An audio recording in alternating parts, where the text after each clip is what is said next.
우크라이나 전쟁은 지금 우리나라 방산 업체 주가에 영향을 미치는 가장 좀 표면적인 이유라고 생각을 하고요. 그러니까 실질적인 이유는 탈세계화가 되면서 자국을 우선주의를 선언한 그런 국가들이 나오고, 사실 이 부분들이 이제 미국이 예전부터 계속 유지해왔던 전통 우방 국가들과의 어떤 그런 국방 예산 증액 사이클을 같이 맞이하고 있다라는 게 일단 첫 번째 이유가 될 것 같고, 네. 두 번째는 유럽 지역의 나토 가입 국가들 국방 예산을 계속 끌어올린다라는 선언들을 이어서 하고 있는데, 전쟁이 끝나고 뭐 안 끝나고의 문제가 아니라 이제 오래되었었던 국방 물자들을 현대화시킨다는 부분들도 분명 있거든요. 지금 단기간에 너무 주가가 올라서 부담스러워하시는 부분들도 분명 있습니다만, 앞으로 향후 뭐 4, 5년간 이렇게 수익률 방어적인 측면에서 상당히 효자 노릇을 할 섹터이기 때문에 네. 네, 꾸준히 관심을 계속 가지고 보셔야 된다.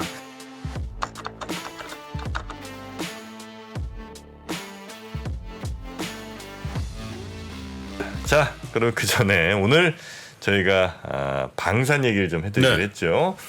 네, 방산 관련해서 오늘 저희와 함께 이야기 나눠주실 SK증권의 나승두 연구위원이십니다. 어서 오십시오. 네, 어서 오세요. 안녕하십니까. 네, SK 반갑습니다. 나승두입니다. 네. 네. 나승두 의원님은 저희 처음이시죠? 처음이신 처음이죠. 거죠? 처음입니다. 처음 인사드립니다. 아유, 반갑습니다. 방산 애널리스트도 나온 적이 없는 것 같아. 방산은 우리 저 이선엽 사령관이 다 한다고 생각해갖고. 그죠? 방산하시는 애널리스트 분들이 몇 분 정도 계세요 지금 여의도에? 손에 꼽을 수 있을 정도고요. 그리고 뭐 이번 방송 서두에서 김프로님께서 말씀 주셨던 것처럼 방산만 하는 애널리스트는 없고요. 없죠. 네, 보통 기계 방산 또는 뭐 항공 방산, 저희 같은 항공. 네, 저희 같은 경우에는 이제 우주라는 신성장 산업까지 같이 보려고 지금 생각하고 있습니다. 네. 그래요. 방산. 무기 좀 좋아하세요? 평화주의자입니다.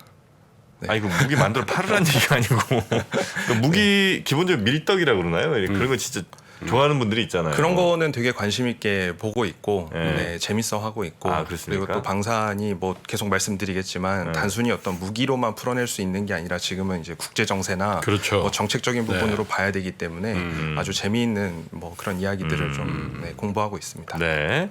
진짜 저도 이렇게 방산주가 특히 한국 방산주가 관심을 화제가 되고 뭐 테마가 되는 경우를 거의 못 본 것 같아요. 왜냐하면 방산주 하면은 저쪽에서 뭐 핵실험하고 막 뭐 그런 거 있잖아요. 막 맞습니다. 정세 불안하면 살짝 테마주로 오르는 거거든.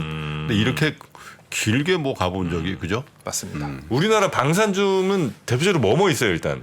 지금 상장되어 있는 기업으로는 가장 대표적인 종목들이 지금 언론에서 가장 많이 회자되는 게 뭐 하나 에어로스페이스, 현대 로템, 그다음에 한국 항공우주, 뭐 LIG 넥스원 이렇게가 이제 빅4 기업이라고 방산 빅4예요. 빅4죠. 로템은 뭐 만들죠? 전차에? 로템은 네, 원래는 전동차, 그러니까 고속철을 만드는 회사로 알고 있습니다만 네. 이제 디펜스 솔루션이라는 사업 부문에서 전차를 만듭니다. 전차. LIG 넥스원은 그 무슨 미사일이었던가요? 여기? 맞습니다. 유도 무기와 이제 뭐 지휘 체계 같은 것들을 담당하는 기업이 이제 LIG 넥스원이라고 볼 수 있고요. 한국항공우주는 전투기나 전투기고. 헬기 같은 이제 항공기 쪽을 담당하고 있고, 에어로스페이스가 자회사인 한화 디펜스가 이제 자주포나 장갑차 등을 생산하고 있습니다. 네. 자, 일단 뭐 하여튼 빅4가 있고 또 조금 더 작은 회사들도 있고요. 작은 회사들도 분명히 있고, 그리고 연관 있는 기업들 또는 그쪽의 부품들을 납품하는 그런 기업들도 더러 사실 있습니다. 한국의 대표 방산주는 빅텍이었거든. 빅텍? 빅텍이라고 빅텍. 네.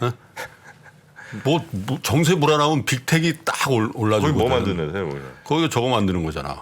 뭐죠? 그 조금 소형 뭔데? 빅텍도 원래는 소형 무기를 만드는 네. 걸로 알려져 있었는데 네. 이제 전쟁과 관련된 이슈들이 나오면 테마주로 제일 먼저 제일 먼저 움직이는 올라오는 게 빅텍이었어요. 그런 종목으로 좀 유명했죠. 빅텍이라고 이런 있었어요. 방산 트렌드에는 부합이 잘 안 되는 모양이죠. 뭐 네, 완전 부합한다고 보기에는 좀 네, 실질적으로 지금 수출 이야기가 나오고 있는 건들이 워낙 또 정확하게 있다 보니까요. 네네네.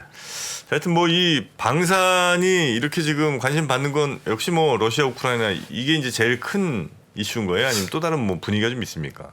뭐 사실 올해 방산주들이 주가가 좋았던 건 아무래도 이제 폴란드의 수출권이 이제 우크라이나와 러시아 전쟁으로 이제 촉발된 그런 부분들이 없지 않아 있습니다만 사실 제일 중요하게 놓고 보는 거는 어쨌든 이제 미국이 선언했던 자국 우선주의, 자국 보호주의, 그다음에 이제 미국과 중국으로 대표되는 G2의 갈등 이런 것들로부터 이미 이전부터 촉발이 되어 있었고 네. 이제 그런 부분들이 미국뿐만 아니라 세계 각국에서 국방 예산을 계속해서 좀 끌어올리고 있는 그런 상황이었는데 여기에서 이제 우리나라의 방산 물자들이 이제 좀 선택을 받기 시작했다. 좀 이렇게 보는 게 맞을 것 같습니다.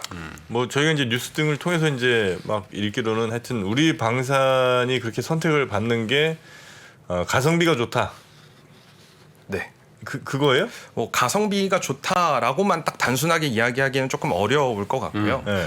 사실 전 세계적으로 놓고 봤을 때 지금 실전형 방산 물자를 만들어내고 사용하고 운용하는 데는 우리나라가 거의 유일하기 때문에 이전에 방산 강국으로 불렸었던 그런 국가들이 방산 물자들을 운용하고 관리하는 네. 어떤 그런 쪽에 좀 치중되어 있었다고 한다면 우리나라는 정말 실전에 가까운 정말 갈고 닦고 기름치는 그런 관리를 하고 있는 그런 국가이기 때문에 그런 부분에 있어서 상대적으로 선호도가 높았고 그리고 우리나라가 또 전통적으로 제조나 또 IT 기술도 많이 발달해 있는 그런 국가이기 때문에 네. 그런 부분들도 상당히 매력적으로 다가왔을 거고 여기에 이제 가성비라는 것까지 붙으면서 세계 각국에서 상당히 우리나라 방산물자를 좀 선호할 수밖에 없지 않나 그렇게 보고 있습니다. 가성비를 뛰어넘는 무언가가 생겼다라는 거죠. 분명히 있습니다. 네. 하긴 뭐 무기라는 게 실전에서 얼마나 잘 보여주냐가 이제 그게 제일 중요한 건데. 사실 무기 싸다고 사는 거 아니거든.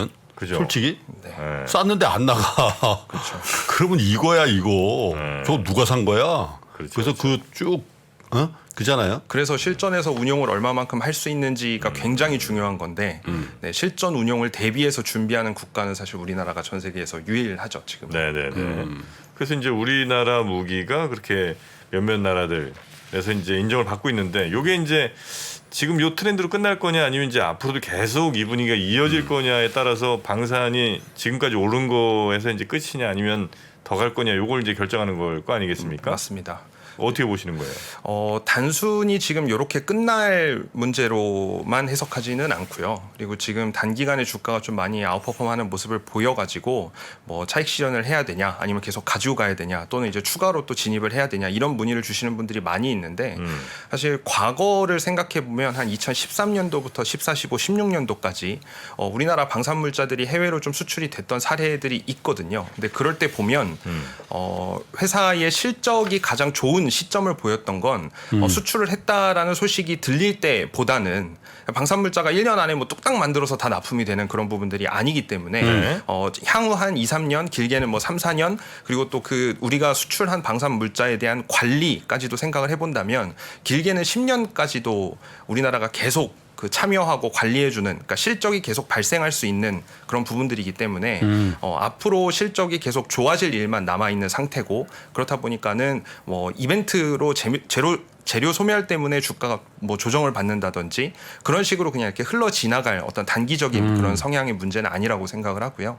앞으로 중장기적으로 놓고 봤을 때 포트폴리오에서 어느 정도 일정 부분은 계속 담고 가셔야만 네. 수익률 방어하는 데 있어서 상당히 효자 노릇을 할 부분입니다. 그런 섹터입니다라고 그렇게 요즘 말씀드리고 있습니다.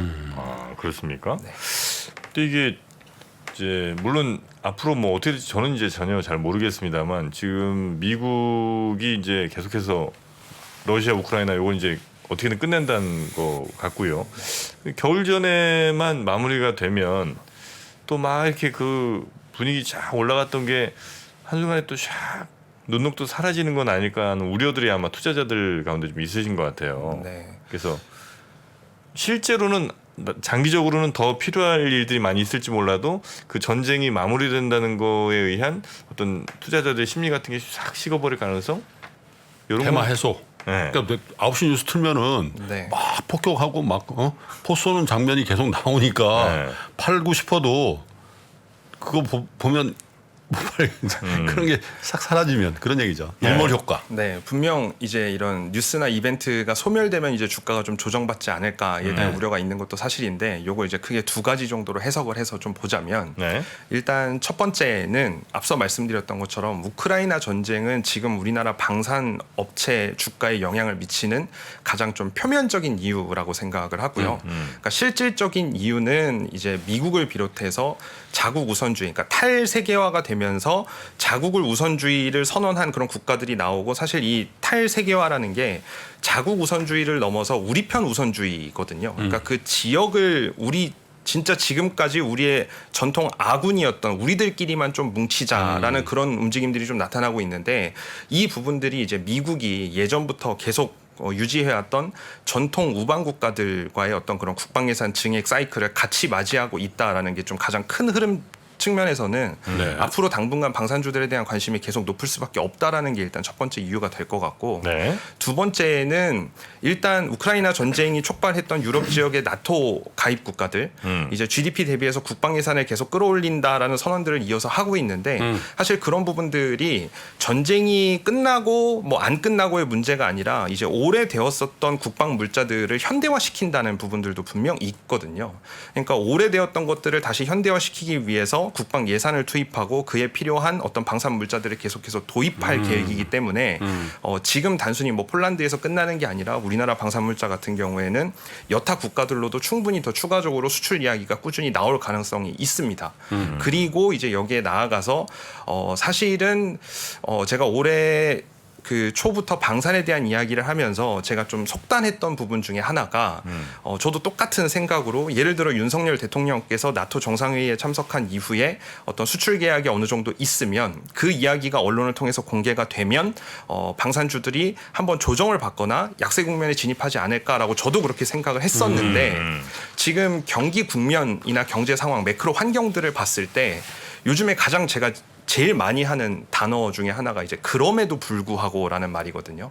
그러니까 워낙 경기 상황이 힘들고 내년에 경기 침체가 올 거다라고 모두가 다 예상을 하고 있지만, 그럼에도 불구하고 자금이 흘러 들어가고, 그럼에도 불구하고 사람들이 투자를 할 만한 곳이 어디 있을까? 를 생각해 보면 지금 당장 방산 섹터에 투자하셨던 투자자분들이 이거에 대해서 차익 실현을 한다고 하더라도 어디로 흘러 들어갈 수 있는 부분이 명확하게 보이지 않는 그런 상황에서 굳이 자금이나 투자가 계속 이어질 수 있는, 그런 성장이 계속 이어질 수 있는 부분을 찾자면 방산과 친환경이라는 걸 논하지 않고서는 사실 뭐 다른 이야기를 하기가 조금 어렵거든요.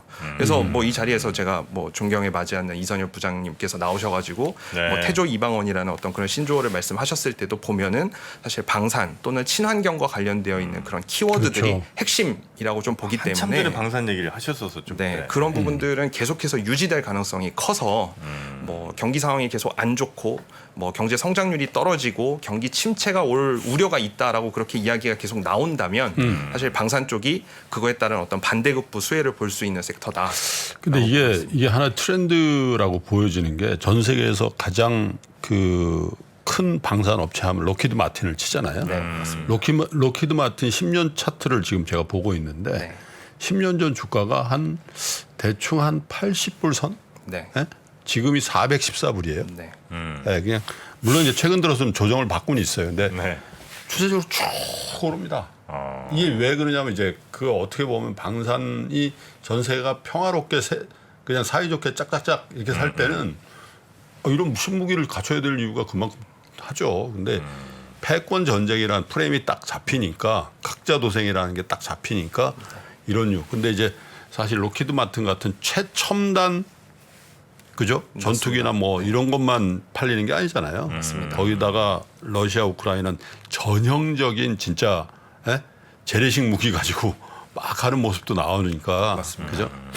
이게 추세인 것 같긴 한데. 그렇기 때문에 이미 말씀 주셨던 것처럼 재래식 무기를 다 소진했기 때문에 네. 뭐 흔히 말하는 그런 방산 물자에 대해서도 리스타킹 수요도 분명 있을 수 있겠네요. 있고요. 그리고 이제 미국하고 중국의 갈등이 표면적으로 드러나는 어떤 그런 지리적 위치 중에 하나가 이제 동남아시아 국가들, 그러니까 남중국해나 필리핀의 앞에서 많은 그런 갈등들이 빚어지고 있는데, 그런 동남아시아 국가들 네. 같은 경우에도 경제력 뭐 경제적 규모나 이런 것들 봤을 때 사실 미국이 생산하는 뭐 말씀 주셨던 것처럼 로키드 마틴이 생산하는 최첨단 전투기를 막 살 수 있는 그 정도의 여력이 되지 아니죠. 않는다고 한다면 예. 그거에 대안으로는 충분히 우리나라의 방산물자들이 자리매김할 수 있다. 뭐 그렇게 해석할 수도 있습니다. 네. 우리나라 방산이 뭐 아까 뭐 전투기, 전차, 뭐 무슨 미사일 등등 이제 여러 가지가 있겠습니다만 그 중에 그 모든 게 다 잘 가능성이 있습니까? 아니면 그 중에서도 어느 쪽이 조금 더 무게를 좀 두고 계시는 게 있습니까? 굳이 꼽아보자면 순위별로 쭉 이제 가능성별로 쭉 한번 나열을 한번 해보세요.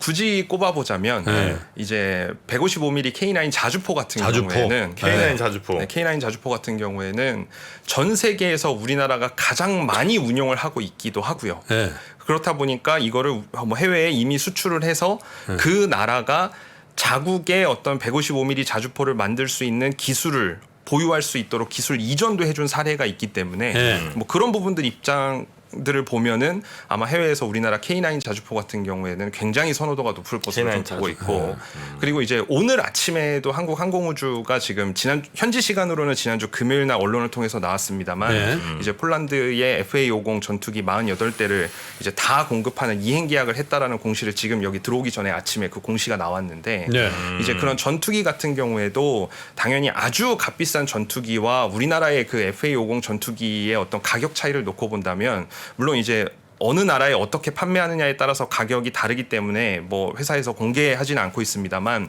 뭐 적게는 뭐 한 3분의 1에서 많게는 5분의 1, 6분의 1 정도 수준까지도 가격 차이가 남에도 불구하고 우리나라가 이제 전 세계 베스트셀러 전투기라고 할 수 있는 뭐 F-16 전투기나 이런 것들과 비교했을 때 상당히 좀 호환성이 높은 그런 평가들을 받고 있기 때문에 전투기도 상당히 뭐 유럽 지역이나 동남아시아 지역에서 우리나라 전투기를 상당히 선호할 가능성이 크고요.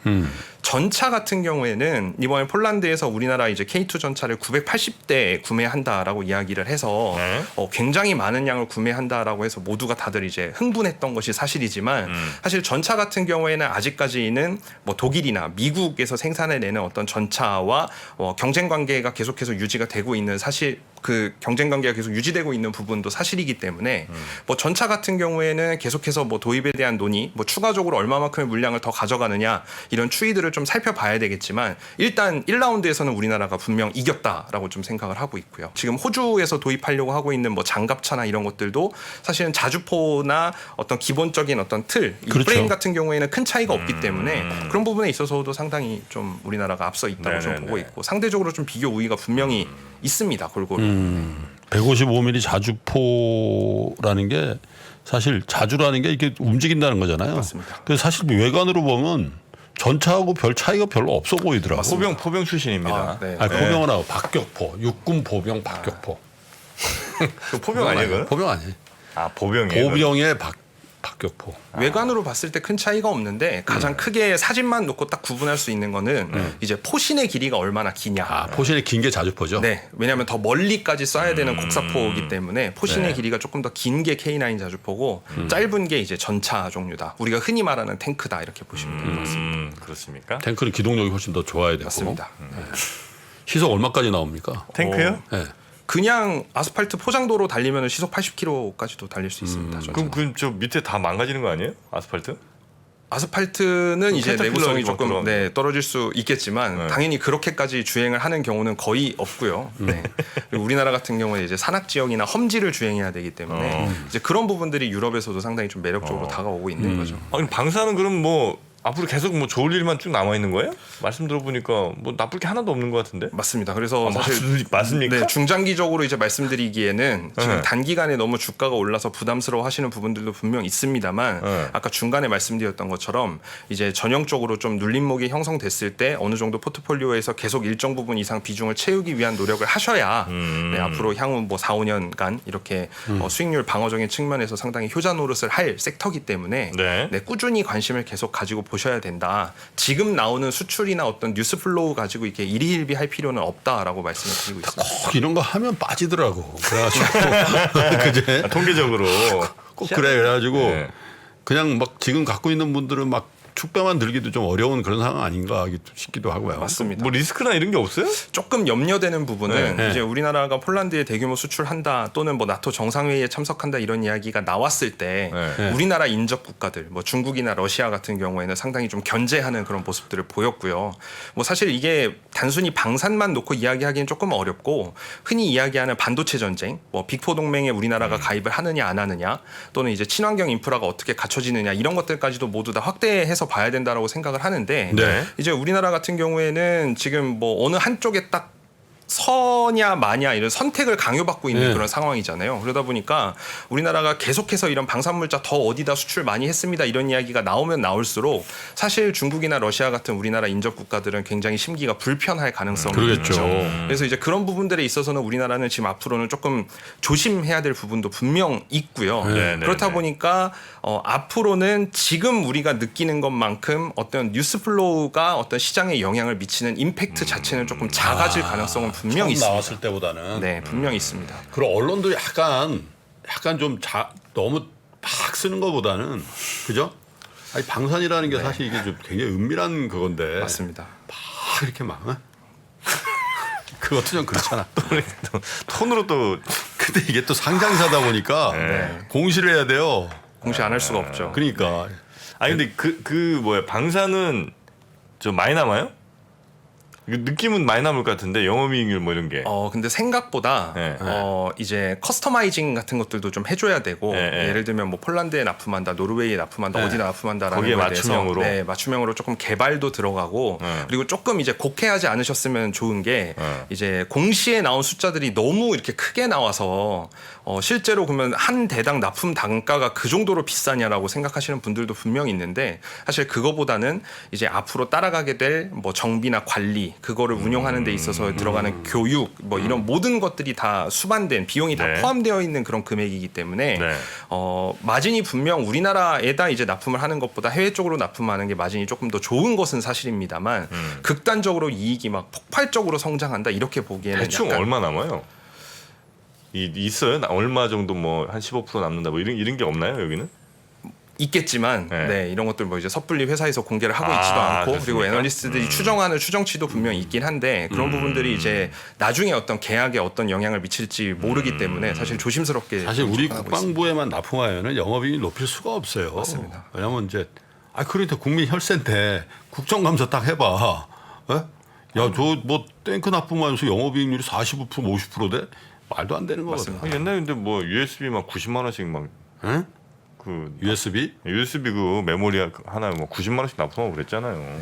그건 뭐 또 다른 문제 다른- 이야기고요. 다른 네. 얘기입니까? 네. 네. 좀 스케일 좀 있게 좀 갑시다. 공군이에요, 공군. 저는 이제 공군입니다. 공군. 에어포스입니다. 그럼 이제 혹시 그런 건 없어요? 옛날에 그 허니버터 칩처럼 이제 방산 잘 됐어. 이제 자주포 막 생산해. 빨리 공장 때려치워. 뭐 이래갖고 이제 막 만들었는데 이제 주문이 좀 끊긴다든지 혹시 뭐 그런 캐파를 늘렸을 때 혹시 우려되는 뭐 이런 것들은 없습니까? 사실 그런 부분들을 우리나라 이제 방산 기업들이 가장 중요하게 생각하고 신경을 쓰고 있는 그런 상태고요.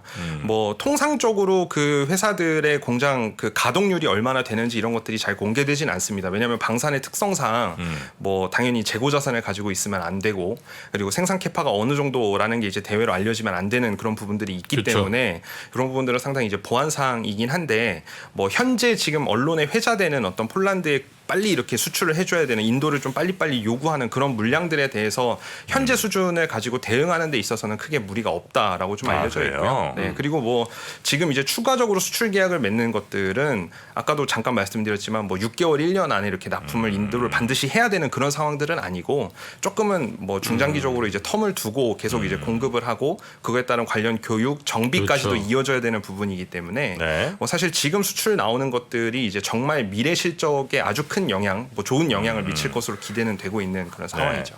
아니면 이제 그런 건 어떻습니까? 이렇게 어디 수출 딱 했어요. 돈이 안 들어와. 막 대신 뭐 우리 저 고등어 잡아서 드릴게요. 뭐 이런 경우들 있잖아요. 실제로 이제 그런 이야기들이 좀 있었죠. 뭐 어디라고 언급을 하긴 좀 그렇지만 우리나라 이제 차세대 전투기 개발 사업에 이제 분담하기로 했던 어떤 그런 네. 비용들을 어떻게 처리할 것이냐 그런 문제들이 있었는데 네. 이제 그거에 대한 그 리스크는 한번 좀 이렇게 지나갔다라고 보는 게 아, 그래요? 앞으로는 이제 뭐 그런 식으로 이제 협상을 했다가는 네. 우리나라 입장에서도 이제 그러면 조금 공급을 원활하게 뭐 할 수 없을 것 같다는 그런 스탠스를 취한다든지 왜냐하면 워낙 요구하는 국가들이 많기 때문에 그렇게 되면 이제 공급자 입장에서 약간 우위에 설 수 있는 시장이 이제 형성이 되고 있어서 뭐 우리 방산물자를 받아가는 곳에서 뭐 약간 다른 이상한 형태의 협상을 제시한다든지 약간 이런 것들이 통용되기에는 지금 조금 어려운. 맨 처음에는 저 돈 준다고 했다가 그러니까 이게 이제 기업이 기업을 상대로 하는 거면 사실 그런 문제가 별로 없을 텐데 네. 기업이 정부를 상대로 하는 경우가 많잖아요. 네.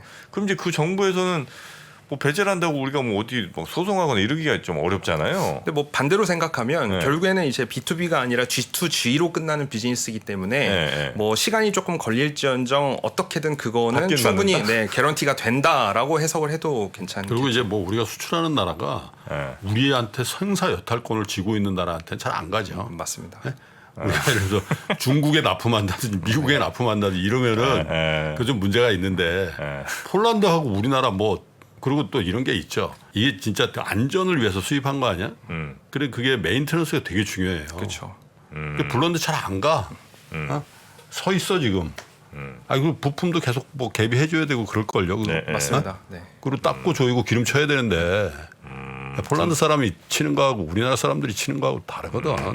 맞습니다. 그러니까 이제 저희 걱정은 이제 그런 거죠. 이제 당연히 뭐 예를 들어 한 대당 뭐 100억씩 받아야 되는데 갑자기 그 나라 경제가 조금 좋지 않아요. 그럼 이제 그 폴란드라고 안 하겠습니다. 하여튼 그 나라 뭐 정상이든 누가 이렇게 우리나라 정상과 또 만나서 이게 이제 기업의 논리가 아닌 이제 외교의 논리로 지금 우리 상황이 좀 안 좋으니까 이건 좀 후려칩시다.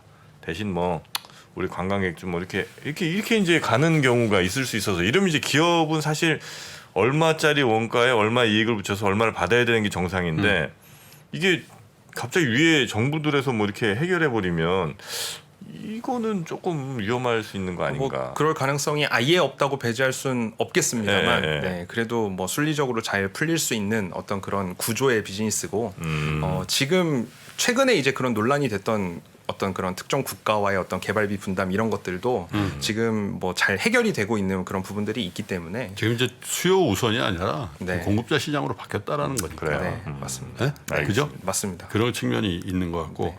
다만 이런 건 어때요? 지금 물가 오르고 뭐 경제도 안 좋다 그러는데 네. 물론 이제 그러면 전쟁 가능성이 높아지긴 하지만 정부에서 이제 국방 예산을 할 때 야 네. 지금 민심이 흉흉한데 지금 그게 중요하냐? 이랬을 때 인플레이션이라든지 이런 세계 경제 환경에 이 방산이 유리하냐? 그런 측면 어때요? 100% 유리만 하냐라고 해석하기에는 그건 조금 아니죠. 어렵습니다만 이제 지금 현재 국제 정세나 상황에서 봤을 때 우선순위를 놓고 본다면 방산이 그래도 우선순위에 있는 건 사실이고요. 그리고 이제 우리나라 같은 경우에도 놓고 보면 가장 최근에 이제 내년도 국방예산 활용에 대해서도 이제 뭐 발표가 됐었는데 네. 뭐 당연히 좀 이렇게 절감되는 부분도 있어야 되고 증액되는 부분들도 있어야 되는데 이제 우리나라 같은 경우에는 가장 중점적으로 두고 있는 핵심 분야에 대해서는 확실히 좀 증액하는 그런 모습들도 보여주고 있어서 네, 뭐 감액되는 부분들도 분명 있겠지만 뭐 증액되는 부분들도 있기 때문에 방산에 대한 어떤 그런 뭐 모멘텀은 뭐 유지될 가능성이 크다고 보고 있습니다. 그 무기는 각 기업들이 다 자체적으로 개발하고 이거 디벨롭을 해요? 아니면 국가 무슨 연구소 같은 데서 같이 연결돼 있죠. 당연히 있어요? 연결돼 네. 있는데 네. 다만 이제 하나의 무기를 개발하거나 생산하는 데 있어서는 네. 멀티벤더 전략을 잘 취하지는 않습니다. 왜냐하면 뭐 예를 들면 전차를 현대 로템이 만드는데 다른 회사에서도 전차를 만든다 이렇게 하진 않고요. 뭐 미사일이나 유도 무기를 이 회사에서 만드는데 다른 회사에서 또 만든다 이러진 않습니다. 왜냐하면 관리의 측면도 분명히 있고요. 그렇겠네. 네, 뭐 이게 뭐 재고나 이런 것들에 대한 뭐 리스크도 분명히 있기 때문에 이런 거죠. 예를 들면 저기 1사단에서는 로텐 껐어. 저 동쪽에 무슨 20몇 사단에서는 뭐 예를 들면 LIG 넥스온 꺼서 네. 이러면 그렇게 하진 않습니다. 네. 이거 하는 사람이 부대 배치 바뀔 수가 있잖아. 그리고 골치 아프거든. 네. 그죠? 맞습니다. 그리고 뭐 안전에 대한 문제, 관리에 대한 문제 이런 것들도 있기 때문에 항공기 부품이나 이런 것들도 보시면은 한 곳에서 이제 딱 납품을 하지. 네. 뭐 만약에 여러 군데 썼다가 뭐 문제가 발생했는데 그거에 대한 원인을 파악을 못한다. 이래버리면 이제 문제가 되기 때문에 네. 방사는 뭐 이렇게 멀티밴드로 실제로 뭐 저 M16을 쓰다가 M16 총? 네, 옛날에 M16 쓰다가 K1, K2 소총으로 K2로 바뀔 때도 네. 야전에서는 그 엄청난 혼란이거든. 맞습니다. 왜냐면 다 그거 이제 그 소총 분해해가지고 다뭐 결합하고 이런 거 다 사실 그 야전에서 야전 매뉴얼로 다 교육시키는 건데 네. 갑자기 이걸로 바뀌어봐. 네? 그 소총 하나도 굉장히 그럼요. 혼란을 줘요. 네. 근데 정밀기계 무기 체계 이걸 네. 그죠? 맞습니다. 그래서 제 생각은 들어가느냐가 중요한 거라는 거죠. 폴란드 들어갔어 일단. 맞습니다. 들어가는 순간 우리가 이니셔티브가 있다니까. 맞습니다. 네. 대표적인 밀착 산업이죠. 네. 스티키 인더스트리라고 부르는 이유가 자기네들이 마음 놓고 못 바꿔요. 맞습니다. 일단 들어가는 순간. 예. 근데 들어가기 전에 계약서 사인할 때까지는 납품할 때까지는 저쪽이 갑이고 우리가 을인데 네.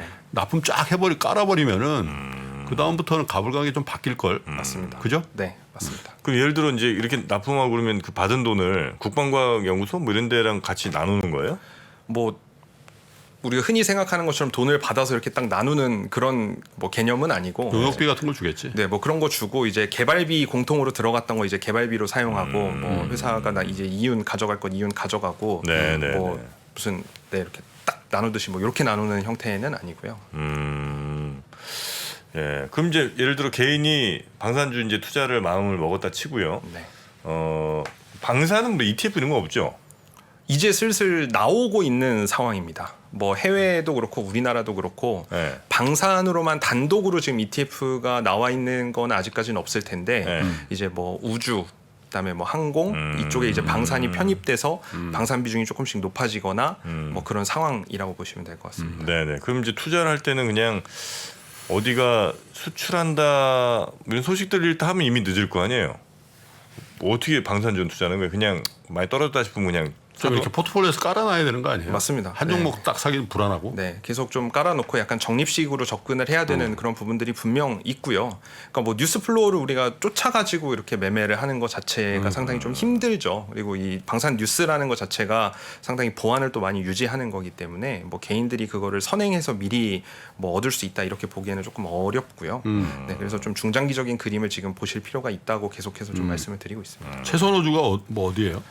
뭐 지금은 아무래도 뭐 하나 에어로스페이스가 최근에 이제 그 지분 구조, 사업 구조를 좀 재편하면서 그때 이제 적용했던 뭐 밸류에이션 할인율이나 이런 것들을 좀 제거할 수 있는 요인들이 있어서 저는 이제 하나 에어로스페이스를 가장 좀 많이 말씀을 드리고 있는 상황이고요. 하나 에어로스페이스가 100% 방산입니까? 100% 방산은 아닌데 네. 원래 이제 영위하고 있었던 계열 회사의 사업군들이 네. 뭐 하나 그 디펜스가 하고 있는 방산도 있고 상장 회사 중에 이제 시스템이 하고 있는 방산이나 ICT 사업도 있고 원래는 정밀기계 파워 시스템 테크윈 뭐 최근에는 세트레가이라는 회사까지 이런 식으로 그렇죠. 여러 개가 붙어 있었는데 네. 이번에 사업 구조 재편은 이제 파워 시스템이나 정밀기계 같은 경우에는 보다 더 관련이 있는 계열 회사로 이제 매각을 하고 하나 디펜스 같은 경우에는 100% 자회사를 이제 100% 흡수하고 그리고 원래 주 하나가 영위하고 있던 방산 사업 부문은 따로 떼와서 우리 쪽으로 붙이는 그러니까 사업 구조를 이렇게 재편을 하다 보니까 제가 개인적으로 생각하기에는 사실상 이 사업 구조 재편 이전까지는 중간 지주회사 역할을 저는 했다고 생각을 하거든요. 에어로스페이스가. 네, 에어로스페이스가 여러 계열사를 통해서 다양한 사업들을 영위했었기 때문에 근데 이제 그런 부분들이 어느 정도 해소되고 방산 또는 이제 우주 이런 식으로 이제 사업이 하나로 좀 이렇게 결집되는 그런 모습들을 보이고 있기 때문에 그런 부분들에 있어서는 지금까지 적용했던 할인율을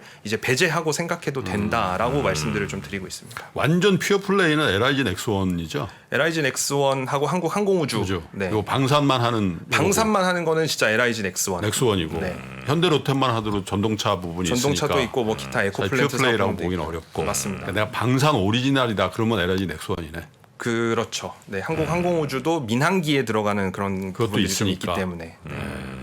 LIG 넥스. 근데 종합적으로 지배 구조나 이런 걸 했을 때 종합 방산 업체로서 항공 우주까지도 겸용하면서 성장성이 있어 보이는 건 에어로고. 네. 이름도 그러네요. 에어로스페이스니까. 네. 이미 뭐 하나그룹에서 방산 그리고 우주 쪽으로 이렇게 좀 결집시키는 모습들을 보이고 있기 때문에요. 네. 네, 상당히 좀 긍정적으로 보고 있습니다. 요 리포트는 다 회사별로 다 나와 있죠? 네, 다 목표 주가 제시하고 나와 네. 있는 내용들입니다. 나승도 연구위원 그 자료를 좀 주시면 네, 네, 저희가 방산 특집 해가지고 네. 신의 자료를 좀 올려드리도록. 알겠습니다. 네. 자, 오늘 방산 이야기 좀 나눠봤고요. 네. 아, 또 많이 오르긴 했어요, 근데. 많이 올랐죠. 네. 이게 표정이 여유가 확 생기시잖아. 네? 지금 반도체 업종 담당자 모셔봐봐. 얼굴이 왜 불렀냐는 표정이 있죠. 그러니까. 네. 우리 SK증권의 나승두 연구위원님, 다음에도 또 방산 관련해서 궁금증이 생기면 또 연락드리도록 네. 하겠습니다. 고맙습니다. 네, 감사합니다. 감사합니다. 옛날에는 우리는 개인 투자들이 사면 장이 빠지고 개인 투자들이 팔면은 장은 오르고 막 이런 얘기 했잖아요.